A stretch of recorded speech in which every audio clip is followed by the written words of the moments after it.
오늘 주시는 하나님의 말씀은 시편 34편 1절로 2절입니다. 우리 한 목소리로 크게 읽겠습니다. 시작. 내가 여호와를 항상 송축하며 내 입술로 항상 주를 찬양하리이다. 내 영혼이 여호와를 자랑하리니 권고한 자들이 이를 듣고 기뻐하리로다. 아멘. 추수감사주일을 앞두고 있는데요. 감사절은 한 해를 돌아보면서 하나님이 내게 베푸신 은혜가 무엇인지를 구체적으로 기억을 하면서 하나님 앞에 한 해를 결산하여 감사하는 절기입니다. 그래서 한 주간 좀 여러분들이 매일 기록을 해보시면 좋을 것 같아요. 2023년 1월 달부터 지금까지 이거는 내가 하나님 앞에 감사해야 되겠다. 그래서 하루에 적게는 한두 개, 많게는 대여섯 개를 기록하시고 감사 고백을 드리신 다음에 오병이어 통독 나눔을 하는 분들은 그 끝에다가 감사, 한 해의 감사 그렇게 한 주 동안 이렇게 쌓으신 다음에 할 수 있다면 헌금 봉투에다가 또는 타이핑을 해서 안에 여러분들이 그 감사 제목을 넣으시고 하나님 앞에 감사를 올려드리신다면 감사절을 의미 있게 뜻깊게 보낼 수 있겠다 싶습니다. 어떠실 것 같아요? 올 한 해를 생각할 때 어떤 감사를 드릴 수 있겠습니까? 어떤 감사가 우러나오시나요? 아마 어떤 분들은 생각이 안 나는 분이 계실 거예요. 힘든 일만. 지금도 여전히 힘드니까 감사할 제목들이 떠오르지 않는 분도 계실 거고, 또 어떤 분은 힘들긴 한데 이상하게 감사가 나오는 분이 있어요. 감사. 그런 분들은 어떤 게 감사할까? 제가 한 두 가지가 생각이 나요. 예배가 회복된 것. 올 한 해를 살아가면서 이런 일도 있고 저런 일도 있었지만 내가 하나님 앞에 예배할 때, 교회 나오셔서 예배하실 뿐만 아니라 각 처소에서 예배할 때 하나님이 내게 베푸셨던 그 은혜가 있잖아요. 하나님 말씀 들을 때 그 말씀이 깨달아진 것. 여러분, 우리가 영적으로 잘 아셔야 될 게 하나님의 은혜, 하나님의 살아있는 말씀, 하나님의 임재, 이런 것들은 이렇게 물질적으로 손에 잡혀지는 재물은 아닙니다. 그러나 정말 사람에게 힘들게 하는 게 뭔지 아십니까? 진짜 사람을 고통스럽게 하는 거는 영적으로 막혀버린 겁니다. 예배가 안 되는 사람, 너무 고통스럽고 힘든 것, 말씀이 들리지 않고 하나님의 임재가 사라지고, 여러분 아무리 물질이 있어도 예배가 막히는 것은 영적으로 볼 때 실은 저주입니다. 근데 한 해를 돌아보실 때 감사하는 마음이 드는 분들은 그게 감사일 거예요. 한 해를 돌아보니까 예배 때 주신 은혜, 말씀을 주신 은혜, 또 어떠한 감사가 나올까요? 분명히 어려움이 있었지만 어려움보다 하나님의 은혜가 더 컸습니다. 그래서 여기까지 온 거예요. 참 저는 감사한 게 분명히 인생에는 우리의 영혼을 누르는, 짓누르는 문제들이 있습니다. 그런데 우리들은 거기에 안 짓눌려요. 왜냐하면 하나님의 은혜가 문제보다 크기 때문에 그래요. 그게 감사한 것이죠. 그 은혜가 나를 밀어주시고 그 은혜가 나를 회복시켜 주셔서 내가 여기까지 왔구나. 그러면 한 해를 돌아볼 때 감사한 마음이 나오는 것이죠. 지난주 기획위원 리트릿이 있었습니다. 성서식물원이라는 곳을 방문하게 되었는데 여기서는 특이하게 성경 속에 나오는 식물들을 심어놓고 정원으로 가꾸어 놓고 방문하는 사람에게 이제 안내하시는 분이 설명을 해주시는 곳이었습니다. 우리나라에서는 잘 나오지 않는 여러 식물들을 심어 놓으셨더라고요. 우슬초, 시편 51편에 우슬초로 나를 정결케 하소서. 우슬초를 심어놨고, 또 탕자의 비유에서 나오는 돼지쥐엄 나무. 여러분 지금 마음의 소리가 들려요. 거기가 어디예요? 성서식물원 치시면 잘 나옵니다. 또 성경에 보면 에셀나무라고 있습니다. 에셀나무. 아브라함이 에셀나무를 심어놓고 영생하시는 하나님을 불렀더라. 신비로운 나무라고 성경에서는 그렇게 일컬어지는데, 그러한 식물들을 심어놓고 이제 쭉 설명을 해주시더라고요. 중간쯤에 간증을 해주시는데, 왜 이 성서식물원을 하게 되었는지에 대한 간증을 이렇게 나눠주셨습니다. 한 60대 중반 되시는 분이신데요. 본인에게 아들이 있었대요. 피아노도 잘 치고 노래도 잘해서 찬양 사역자로 그렇게 앞으로 하나님 앞에 쓰임받으면 좋겠다. 어느 날 초등학교 때 소풍을 갔다가 뭔가 몸이 좋지 않아서 이제 주사를 맞으러 병원에 가서 주사를 맞았는데 쇼크로 죽어버렸다고 합니다. 초등학교 아이가, 하나님께 서원한 아이가. 엄마가 그 아이를 마음에 묻었겠지요. 그렇게 절망 중에 눈물을 흘리다가 이렇게 절망 중에 있으면 안 되지. 그리고 땅을 개간해서 성서 속 식물을 심으면서 가꾸면서 지금 이렇게 이것을 사람들에게 알리는, 또 간증하는 그런 삶을 살게 되었다고 간증하면서 이런 이야기를 하더라고요. 믿음은 절망하는 게 아니죠. 믿음은 감사로 일어나는 거죠. 그 말이 마음을 울렸습니다. 갑자기 눈물이 나더라고요. 그래, 그게 믿음이지. 어려움 중에 낭망하고 있는 게 믿음이 아니라, 그래, 감사하면서 저분처럼 일어나는 게 믿음이지.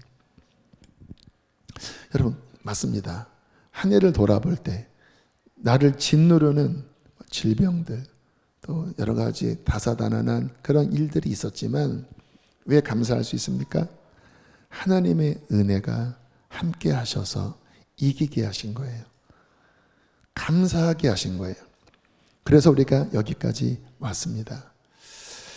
이러한 감사는 실은 우리 신앙생활의 필수입니다. 지난주에 최희성 목사님이 진짜 신앙에 대한 여러 가지 증거들을 토저 목사님 글을 통해서 인용을 하셨는데, 저는 한 가지 더 말씀을 드리고 싶어요. 진짜 신앙의 증거가 무엇일까요? 어려워도 감사하는가.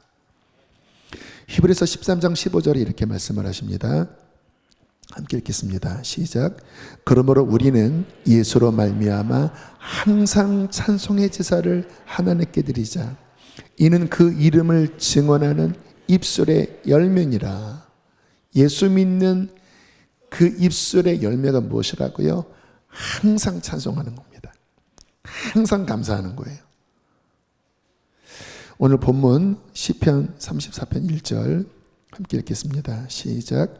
내가 여호와를 항상 송축하며 내 입술로 항상 주를 찬양하리이다. 항상은 뭐예요? 좋을 때뿐만 아니라 좋지 않을 때에도 항상 주님을 향한 감사와 찬양을 멈추지 않겠습니다. 이게 진짜 신앙의 증거입니다. 여러분 어떠십니까? 감사절을 앞두고 나에게는 그러한 감사가 있는가? 오늘 본문을 보니까 시편 34편 전체가 오늘 나눌 말씀인데요. 눈에 띄는 말씀이 있었습니다. 2절 내 영혼이 여호와를 자랑하리니 곤고한 자들이 이를 듣고 기뻐하리로다. 6절로 여러분들 읽으세요. 이 곤고한 자가 부르짖음에 여호와께서 들으시고 그의 모든 환난에서 구원하셨도다. 이 곤고한 자라는 단어가 마음에 와닿았어요. 그래서 원어를 쭉 찾아보니까 고통을 받아 마음이 가난하게 된 상태가 원어적 의미였습니다. 우리가 인생을 살면 곤고해지는 일이 생기잖아요. 아니, 아마 지금 대부분의 사람들의 마음은 곤고히 계실 것입니다. 마음을 열어보면요, 사람 마음의 밑바닥은 대부분 곤고한 상태입니다. 지쳐있고 힘겨워하고 있고, 어떤 분들은 상처까지 생겨서 이제 원망과 불평까지 이게 막 이 속에 깔려 있어요. 실은 그러다 보니까 이 곤고함으로 인하여 감사가 잘 안 됩니다. 물론 머리로 다 알지요. 감사해야 된다. 근데 한 해를 돌아보며 무슨 감사가 나오십니까? 어떤 감사가 우러나오십니까? 라고 질문하면 잘 안 떠올라요. 왜? 우러나와야 되는데 마음이 곤고한 상태에 있다 보니까. 자, 시편 34편, 이렇게 다윗이 지은 시인데 곤고하다라고 하는 단어, 이 시편을 기록한 다윗이 왜 곤고했을까? 근데 시편에는 여러 군데에 제목이 달려 있습니다. 시편 34편 서두에 어떤 제목이 있는지 아세요? 잠깐 보여주실까요? 다윗이 아비멜렉 앞에서 미친 채 하다가 쫓겨나서 지은 시. 사연이 있는 시지요. 그냥 사연이 아니라 기가 막힐 사연이 있는 시입니다. 미친 채 하다가 쫓겨났다고 하면 비참한 상황 아닙니까? 배경은 이래요. 다윗이 사울 왕을 피해 도망했는데 초기 일입니다. 가드 땅으로 도망을 한 거예요. 근데 가드가 어느 땅이냐면 골리앗 고향입니다. 그러니까 이 가드 땅에서는 다윗이 철천지 원수인 거예요. 장수가 다윗에 의하여 죽임당한 거잖아요. 근데 얼마나 마음이 다급했는지 다윗이 가드 땅으로 도망간 겁니다. 갔더니 발칵 뒤집힌 거예요. 아니, 다윗 아니야? 골리앗 죽인 놈 아니야? 막 수근수근하는 소리가 들렸을 때 사무엘상 21장 12절 13절은 이렇게 말씀합니다. 시작. 다윗이 이 말을 그의 마음에 두고 가드왕 아기스를 심히 두려워하여 그들 앞에서 그의 행동을 변하여 미친 채 하고 대문짝을 그적거리며 침을 수염에 흘리며. 진짜 기가 막힌 상황이죠. 어떻게 가드 땅으로 도망왔는데 본인의 신분이 노출되자 갑자기 살겠다고 잔머리가 돌아가서 침을 흘리면서 미침는 흉내를 낸 거예요. 이 당시에 미친 자는 아주 부정해서 아예 죽이지도 않았나 보죠. 그러니까 살려고 수염에 침을 질질 흘리면서 대문을 막 벅벅벅벅 긁으면서 나 미쳤으니까 건들지 말라고 하는 흉내를 낸 겁니다. 이 모습을 본 아기스 왕이 15절 내게 미치광이가 부족하여서 너희가 이 자를 데려다가 내 앞에서 미친 짓을 하게 하느냐? 이 자가 어찌 내 집에 들어오겠느냐 하니라. 그러니까 아예 죽일 가치도 없다고 여기면서 그냥 내쫓아 버린 거예요. 그렇게 가까스로 목숨을 부지하고 나와서 지은 시. 그러면 어떤 시를 써야 합니까? 아이고 내 팔자야. 하나님 어떻게 이러실 수가 있습니까? 주님 내 처지를 보십시오. 이렇게 나와야 정상인데 정반대의 고백들이 나옵니다. 자, 시편 34편 군데군데를 보겠는데요. 1절에 내가 여호와를 항상 송축하며 내 입술로 항상 주를 찬양하리이다. 내 영혼이 여호와를 자랑하리니 곤고한 자들이 이를 듣고 기뻐하리로다. 나와 함께 여호와를 광대하시다 하며 함께 그의 이름을 높이세. 잘 이해가 안 되시죠? 막 하나님을 찬양하면서 심지어는 자신의 찬양 소리를 듣고 곤고한 자가 힘을 얻을 것이다 라고까지 이야기를 합니다. 본인이 공고해야 되는데 그게 아니라 내 찬양 소리를 듣고 곤고한 자들이 힘을 얻으리로다. 우리 함께 하나님을 찬양하자. 4절과 6절입니다. 함께 읽어보실까요? 시작. 내가 여호와께 간구하며 내게 응답하시고 내 모든 두려움에서 나를 건지셨도다. 이 곤고한 자가 부르짖음에 여호와께서 들으시고 그의 모든 환난에서 구원하셨도다. 두려워하고 있었어요. 곤고했었습니다. 근데 해결이 된 거예요. 두려움에서 나를 건지셨도다. 곤고한 자가 부르짖음에 환난에서 구원하셨도다. 하나님의 구원과 하나님의 응답 앞에서 지금 기뻐하고 감사하고 있는 다윗의 모습. 그러면서 8절에는 이렇게 사람들에게 권유합니다. 시작. 너희는 여호와의 선하심을 맛보아 알지어다. 그에게 피하는 자는 복이 있도다. 너희들도 이 하나님의 선한 은혜를 맛봐라. 내가 미친 척하고 목숨 하나 지키겠다고 막 정처 없이 떠돌아다니는 이와 같은 삶을 살고 있지만 하나님의 선하신 은혜를 맛보았기 때문에 나는 기쁘다. 나는 감사하다. 항상 여호와를 송축하며 내 입에 주님을 향한 찬양이 계속되리로다. 원망 낙심이 아니라 감사가 철철 흘러 넘치고 있습니다. 여러분, 이게 신앙이에요. 인생에는 곤고한 날들이 있죠.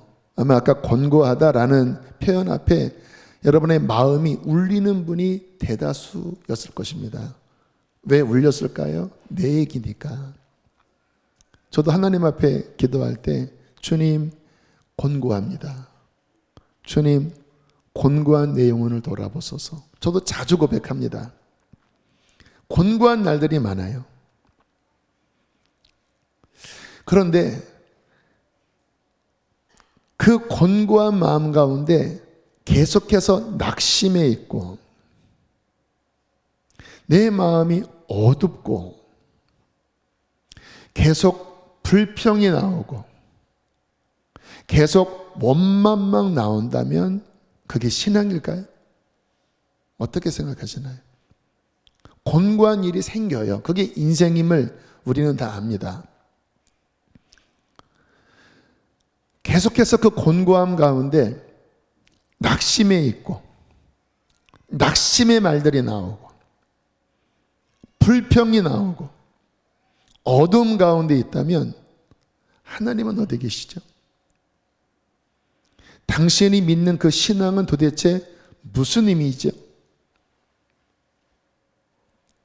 신앙은 무엇일까요? 그래요, 곤고한 건 맞습니다. 두려운 건 맞아요. 그러나 신앙은 하나님을 바라보는 것입니다. 그 곤고함 속에서 하나님을 바라보는 거예요. 내가 여호와께 간구하며 내게 응답하시고 내 모든 두려움에서 나를 건지셨도다.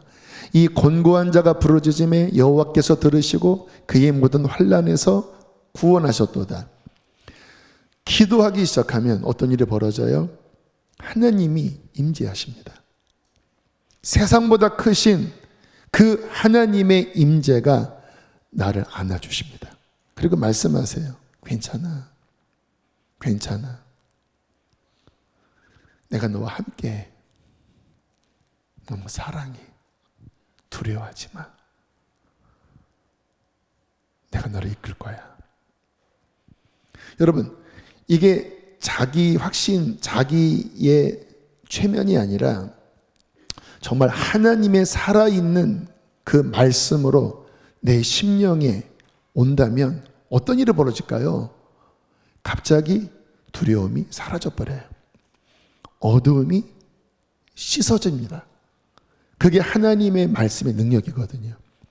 그래서 저는 시편을 보면 참 신기한 게 이 탄식시가 시편의 주류를 이룹니다. 탄식시. 시편을 읽어보면 막 탄식의 고백들이 많은데 신기한 거는요, 중간 이후에 탄식이 찬양으로 바뀌는 게 또 대부분입니다. 억울하도다. 하나님 어찌하여 나를 버리셨나이까. 곤고합니다. 이런 고백으로 시작되는데 갑자기 어느 순간에 내가 주를 바라봅니다. 나의 소망이 저로부터 나오는도다. 갑자기 주님을 바라보고, 그리고 하나님의 어떠한 전환점이 그 영혼에 딱 일어나면서 갑자기 막 찬양으로 바뀌어요. 하나님 찬양합니다. 하나님 감사합니다. 왜요? 곤고한 마음 가운데 그 마음이 상하고 병들고 어둠 가운데 있는 상태에 머물러 있을 수 없는 것입니다. 하나님의 은혜가 역사하니까, 하나님의 임재가 역사하니까. 이게 우리의 신앙의 비밀이고 신앙의 능력인 것이죠. 제가 얼마 전에 말에 대한 설교를 하면서 이런 말씀을 드렸습니다. 말에는 권세가 있다. 하늘을 여는 권세도 있고 지옥을 여는 권세도 있다. 감사하고 찬양할 때 하늘의 문을 열고, 원망하고 불평할 때 지옥의 문을 연다. 여러분, 하나의 지혜를 알려드릴게요. 저는 중요한 지혜라고 생각합니다. 사람들을 한번 가만히 보세요. 자신도 그렇고 주변 사람들을 가만히 보세요. 어떤 사람이 잘 되는지, 어떤 사람의 인생이 잘 안 되는지. 여러분, 잘 안 되는 사람의 특징은요, 불평이 많습니다. 울분이 많아요, 이 속에. 그래서 그 말이 어둡습니다. 마치 광야 이스라엘 백성처럼 그 입에서 나오는 말이 마음을 반영하는데 그 마음은 낙심의 말을 자꾸 해요. 우울, 좌절, 불평. 마음이 상해 있으니까 다 이렇게 모든 것이 구부러져 있습니다. 근데 그런 분들의 삶을 보면 잘 안 돼요. 죄송합니다. 잘 안 돼요. 뭐가 이렇게 막히고 계속 부정적입니다. 성경은 이런 경고를 하고 있는데요. 잠언 22장 24절 25절 한번 읽어보실까요? 시작. 노를 품는 자와 사귀지 말며 울분한 자와 동행하지 말지니 그의 행위를 본받아 내 영혼을 올무에 빠뜨릴까 두려움이니라. 울분한 자, 노를 품는 자, 불평하는 자와 가까이 하지 말아라. 왜요? 그 입에서 어둠의 문을 열거든요. 그래서 그런 분들과 만나면 자꾸 떨어집니다. 만나면 자꾸 그런 말을 들어요. 뭐가 문제고 뭐가 안 됐고 계속 부정적인 이야기를 해요. 그 마음이 상해 있는데 이게 전염이 돼버리는 거예요. 그래서 그런 사람과 가까이 하면 전염돼서 너도 올무에 빠지기 때문에 그러한 사람을 조심하라고 그렇게 권면을 하고 있는 거예요. 여러분, 반대로 복된 사람, 하나님의 은혜가 함께하는 사람, 어려워도 승리하는 사람, 잘 보세요. 감사하는 사람이에요. 감사하는 사람이에요. 어려워도 그는 찬양하고 있습니다. 믿음의 말을 합니다. 하나님이 도와주실 거야. 그리고 예배합니다. 왜요? 예배의 비밀을 알거든요. 그래서 그는 원망하는 시간에 예배합니다. 낙심하는 시간에 기도합니다. 그러한 분들을 보면요, 어려움은 있었지만 풀려요. 왜요? 하나님이 함께 하시니까. 그리고 마음이 곤고함 가운데 계속 눌려있는 게 아니라 어느 순간 돌파해 버립니다. 돌파해 버려요. 왜? 하나님의 빛이 임하여 그 상한 심령이 은혜로 회복이 돼요. 기뻐하게 됩니다. 그러한 사람은 결국 잘 돼요. 여러분, 이러한 사람은 가까이 해야 합니다. 함께 교제하면 예배가 회복되고, 함께 교제하면 마음이 회복되고, 함께 교제하면 자꾸 감사가 임파테이션 되는, 감사가 전이 되는, 여러분 복된 사람이라는 거예요. 여러분, 추수감사절이 바로 그것을 기념하는 절기 아닙니까? 하나님이 성경에 한 해를 마무리하면서 감사해라. 물론 어려움이 있었지요. 그러나 감사해라. 왜요? 그 감사가 모든 것을 푸는 열쇠이기 때문에. 여러분이 아시는 것처럼 청교도가 그 고난과 역경을 통과하고 그 미 대륙에 도착했던 그 첫 해에 절반이나 풍토병으로 또 항해 중에 죽고,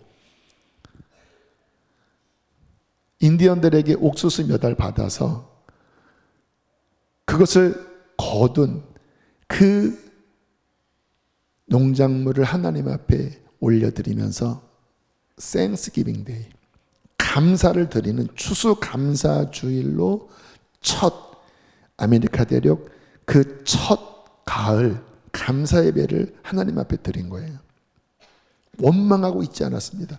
절반이 죽었다면 모든 집안이 다 초상난 겁니다. 근데 그분들이 감사를 드렸습니다. 하나님, 신앙의 자유를 주셔서 감사합니다. 자유롭게 예배하게 하신 이것만으로도 감사합니다. 하나님, 적지만 곡식을 거두게 하시니 감사합니다. 여러분, 하나님은 이와 같은 감사를 정말 축복하시는 거거든요. 가끔 미국을 방문할 때면 진짜 그 땅덩어리가 너무 복되다 싶어요. 얼마나 광활하고 거기에 수많은 자원들이 매장되어 있고, 야, 참 이 나라는 땅이 복받았다. 땅이 복받았다. 영적으로도 하나님이 그 땅에는 신기하게 지속적으로 부흥을 주셔요. 지속적으로 부흥이 일어납니다. 근래에도 부흥이 일어나요. 저는 그 시초가 그 청교도들의 감사, 그 척박한 곳에서 그 마음이 곤고함 가운데 찌버러 있지 않고 하나님 앞에 감사했던 그 감사의 열매를 하나님이 거두게 하고 계신다고 믿습니다. 여러분, 이게 신앙 아닙니까? 시편 23편 1절에 굉장히 정말 마음에 꼭 새겨야 되는 말씀을 하고 있는데요. 함께 읽겠습니다. 시작. 여호와는 나의 목자시니 내게 부족함이 없으리로다. 다시 한번 가만히 보세요.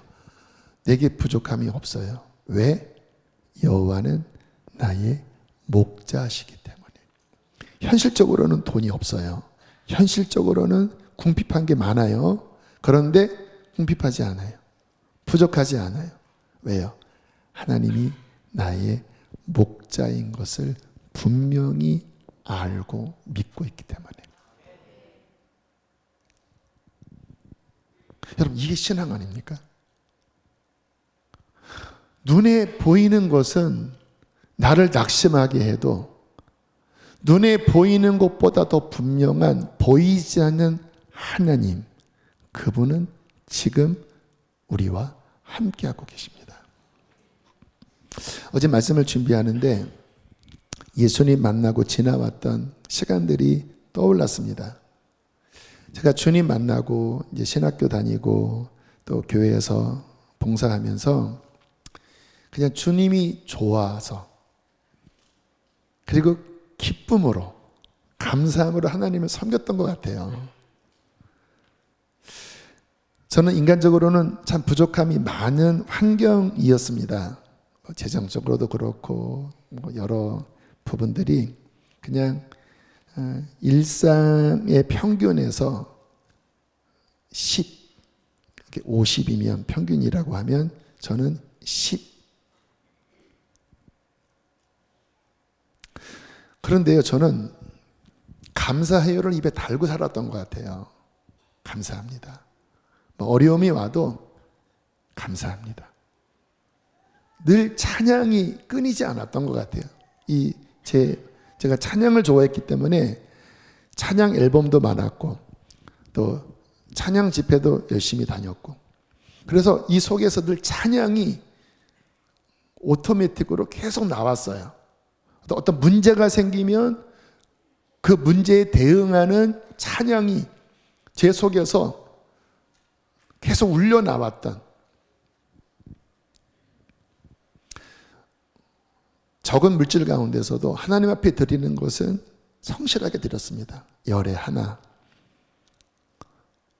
플러스 또 열에 하나 부모님께, 플러스 또 열에 하나 이웃에게. 근데 참 신기한 거는요, 그 20대 때 제가 신학대학을 다니고 대학원을 다니는 그 시간 가운데 신기하게 등록금을 내야 될 때면 움직이는 거예요. 이거를 페이버라고 하는데,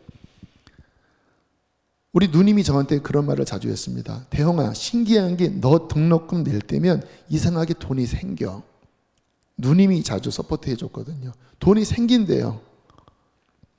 또 어느 때는 섬기는 교회 사모님이 갑자기 강조도사님 등록금 보태세요 하고는 주세요. 다 감사한 분들인데 제가 느끼는 건 뭐냐면, 하나님이 적절하게 한 사람 한 사람을 그때 마음을 움직여서 그 은혜로 하나님이 계속 공급해 주시는 거예요. 제가 그때 무슨 말을 자주 했냐면, 마르지 않아. 물론 풍성하게 쌓인 것은 아니지만 제 지갑에 10만 원이든 20만 원이든 5만 원이든 제 필요한 것보다 어느 정도 더 넘치게 늘 마르질 않는 거예요. 어떻게 그런지 모르겠습니다.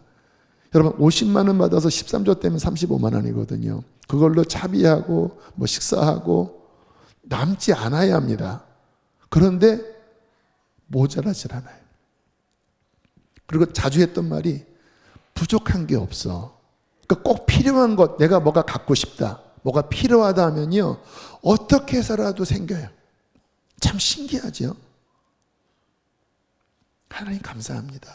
하나님 감사해요. 나누고 기쁨으로 섬기고. 그리고 결정적으로 큰 어려움들, 이런저런 어려움들. 근데 제가 그 어려움들을 겪을 때마다 어떻게 뚫고 나갔는지 아십니까? 감사로 뚫고 나갔습니다. 찬양으로 뚫고 나갔어요. 어려움이 10이면 15를 감사하고 찬양했고요. 어려움이 100이면 120을 감사하고 찬양했습니다. 어떤 거냐면 이제 막 눌리잖아요. 곤고해지잖아요. 그러면 저는 이것이 풀릴 때까지, 그러면 어려움이 100이면 90까지 하면 안 뚫려요. 그러면 110에서 120까지 가야 합니다. 그러니까 하나님 앞에 부르짖으면서 감사하고 찬양해서 문제보다 넘어서는 감사와 찬양으로 하면 뚫리더라고요. 마음이 눌리는 게 아니라 일어나더라고요. 곤고함 가운데 낙심하는 게 아니라 기쁨, 환경과 상관없는 믿음의 기쁨으로, 믿음의 감사로 이겨지게 되더라고요. 여러분 아십니까? 여기서 이겨지면 환경은 따라옵니다. 여러분 아세요? 여기서 져버리면 환경과 상관없이 져요. 많은 분들이 안타까운 것은 이 감사의 열쇠, 감사의 비밀을 간과합니다. 간과해요. 그리고 마음이 어두워요. 상해 있어요. 부정적입니다. 그래서 감사가 아니라 자꾸 부정적인 말들이 나오는 것을 방치해 버립니다. 열쇠가 있는데, 답이 있는데, 감사, 오늘 설교 제목에 감사가 살린다. 뭐를 살립니까? 다 살려요. 여러분의 가정도, 여러분의 영혼도, 여러분의 인생도, 사업도 감사가 다 살립니다. 왜요? 여기서 돌파하면 환경은 따라오는 거거든요. 여기서 져버리면 환경이 아무리 잘 돼도 그 사람은 진 인생입니다. 눌린 인생이에요. 감사절을 앞두고 지나온 한 해를 돌아보십시오. 절대 하지 말아야 될 것. 시편 37편 8절 함께 읽겠습니다. 시작. 분을 그치고 노를 버리며 불평하지 말라. 오히려 악을 만들 뿐이라. 여러분, 마음을 이 시간 점검하십시오. 분해 계시나요? 불평하고 계시나요? 낭망에 빠져 있나요? 여러분, 그 상태 방치하면 안 돼요. 죽습니다. 그럼 어떻게 해야 될까요? 시편 30편 4절 5절입니다. 시작. 주의 성도들아, 여호와를 찬송하며 그의 거룩함을 기억하며 감사하라. 그의 노염은 잠깐이요 그의 은총은 평생이로다. 저녁에는 울음이 깃들일지라도 아침에는 기쁨이 오리로다. 할렐루야. 노염이 있지요, 고난이 있지요, 잠깐이라고 말씀합니다. 그의 은총은 평생이, 저녁에는 울음이 깃들여도 다시 아침에는 소망의 기쁨이 찾아오는 이 감사를 회복하라는 거예요. 시편 50편 23절입니다. 시작. 제사를 드리는 자가 나를 영화롭게 하나니 그 행위를 옳게 하는 자에게 내가 하나님의 구원을 보이리라. 어떻게 행위를 옳게 하는 거예요? 감사로 제사 드리는 자.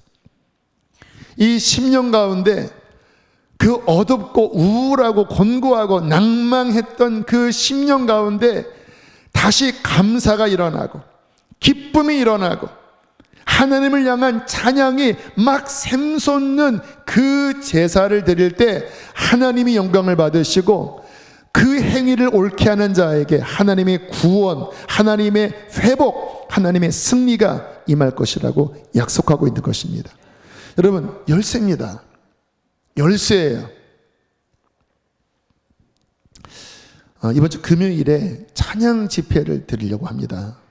실은 이제 말씀 준비하면서 주님께서 감동을 주셨습니다. 그래서 지금 일부 예배 끝나고는 콘티 짜다 왔습니다. 이 찬양, 승리의 찬양, 오직 주, 승리의 찬양. 여러분 오십시오. 아멘을 하면 안 해주셔. 여러분 위해서 드리는 말씀이에요. 여러분, 예배가 뚫려야 되는 거예요. 여러분의 심령의 감사가 샘물처럼 퐁퐁퐁 뽀글뽀글 콜콜콜콜콜 막 샘솟듯 해야 모든 것이 살아나는 것입니다. 마지막 때를 살아가고 있습니다. 쉽지 않은 환난들이 우리를 기다리고 있어요. 그 전에 어떤 목사님이 그런 도전을 하시더라고요. 다가오는 시대는 결코 평안한 시대가 아닙니다. 다가오는 시대는 환난의 시대입니다. 맞아요. 무화과나무 잎이 마르고 감람나무 열매가 없고 논밭에 식물이 없고 외양간 송아지가 없을지라도 나는 여호와로 인하여 기뻐하며 나의 구원의 하나님으로 인하여 즐거워하리로다. 오직 여호와는 나의 힘이시라. 내가 여호와를 나의 피난처로 삼아 그를 찬양하리로다. 여러분, 이것이 승리의 열쇠입니다. 우리 감사절을 맞이해서 이 감사가 터지는, 회복되는 여러분 모두 되시기를 주의 이름으로 축복합니다. 함께 시간 찬양하시겠습니다.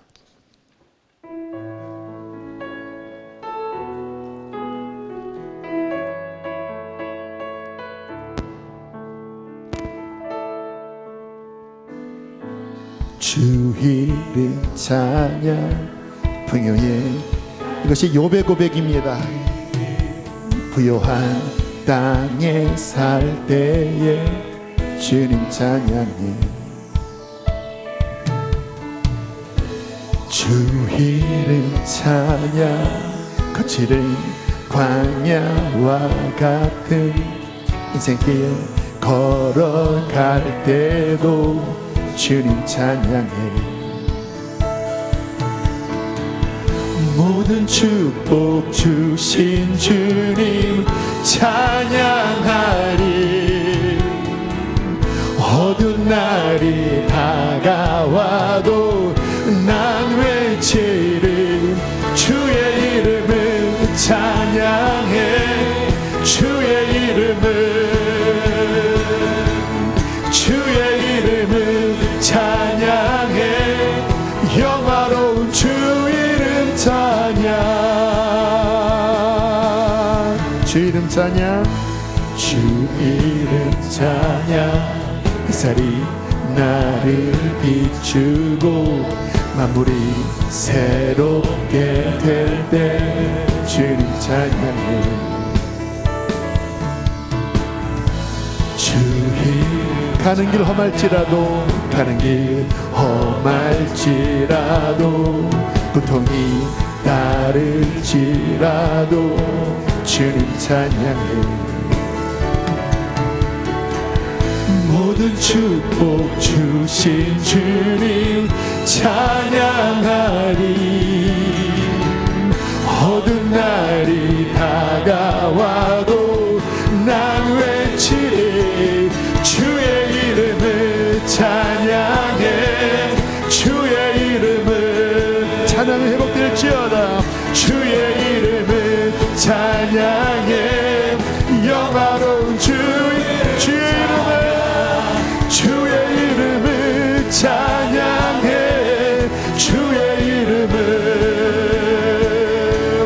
주의 이름을 찬양해. 영화로운 주 이름 찬양. 주님은 주시리도 여호와시요 취하시리도 여호와시니 오직 여호와 이름이 찬송을 받을지로다. 주 찬양함.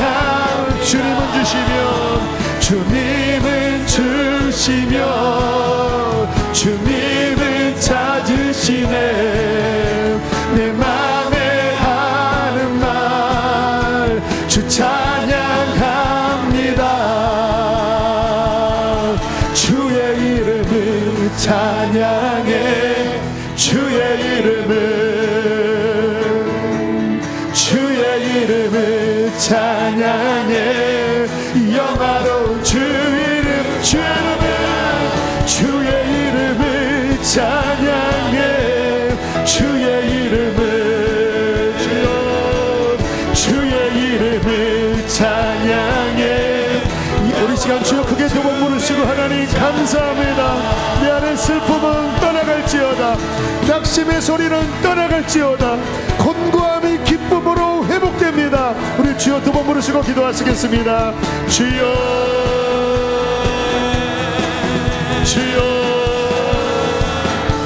나의 자녀들아 기뻐하라. 기뻐할지어다. 주여 기뻐하라.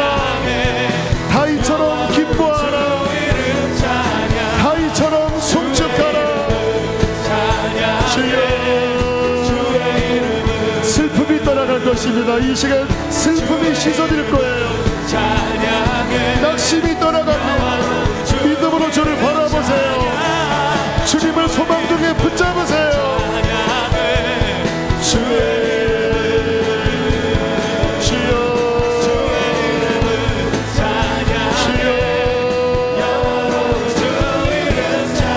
여러분 주님께서 이 시간 치료하고 계십니다. 상한 마음을 치료하고 계십니다.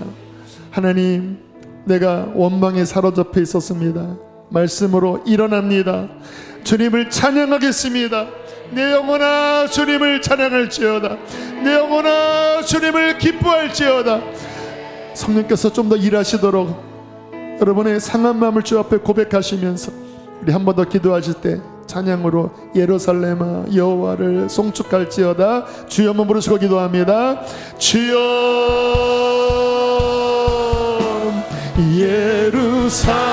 예루살렘아. 기도하세요. 여러분의 상한 마음들을 하나님 앞에 올려드리십시오. 곤고한 마음을 주님 앞에 올려드리십시오. 주께서 회복하여 주십니다. 주께서 주께서 일으켜 주십니다. 주여, 무엇보다 예배가 회복되어야 되느니라. 너희 죽어가는 예배가 회복되어야 하느니라. 주여, 주님이 당신을 긍휼히 여기고 계십니다. 긍휼히 여기고 계십니다. 당신에게 손을 내밀고 계십니다. 주여, 슬퍼하지 말라. 슬퍼하지 말고 여호와를 바랄지어다. 주여, 주여,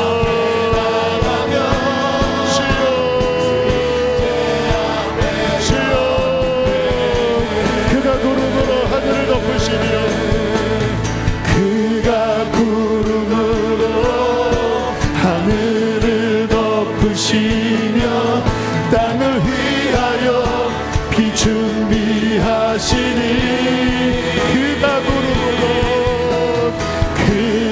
구름으로 하늘을 덮으시며 땅을 위하여 비 준비하시니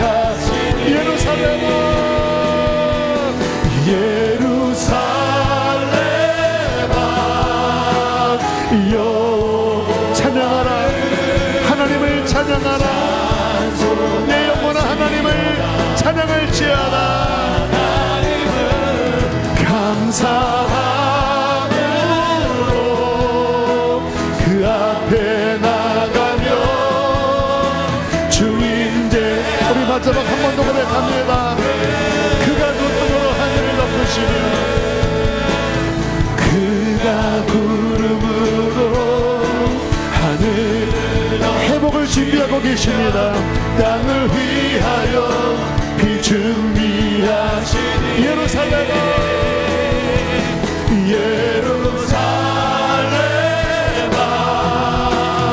여호와를 찬송할지어다. 내 하나님을 감사함으로 그 앞에 나가며 주인의 앞에 경배. 하나님 축복합니다. 감사가 회복되어지게 하소서. 찬양이 회복되어지게 하소서. 예배 문들이 열리게 하여 주시옵소서. 다윗처럼 절망 중에도 종일 찬양하는, 항상 찬양하는 승리하는 백성이 되게 하여 주시옵소서. 예물을 올려드립니다. 사랑하는 성도들의 일터를 축복합니다. 건강을 위하여 기도합니다. 예수의 이름으로 강건할지어다.